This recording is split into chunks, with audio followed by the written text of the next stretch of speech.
шедевр, произведение искусства дейді ғой. Түф, міне ал деп кеттім.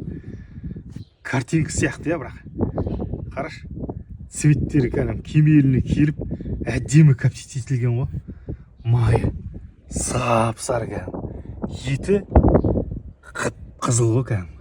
Қарашы, бояқ қойғандай ғой. Бақ шіркін, әдемі коптить етілген ғой. Қай-қайсысын қарасаң да сол. Еттері кусок кесілген, күшті болып, міне сап-сары. Қараңыз, қандай әдемі май, міне бар ме да бұдан асатын балық. Бұл Атыраудың дөң маңдай балығы, міне қараңыздар. Қандай әдемі балық қой. Бақ шіркін-ай. Міне үлкен ар жағында.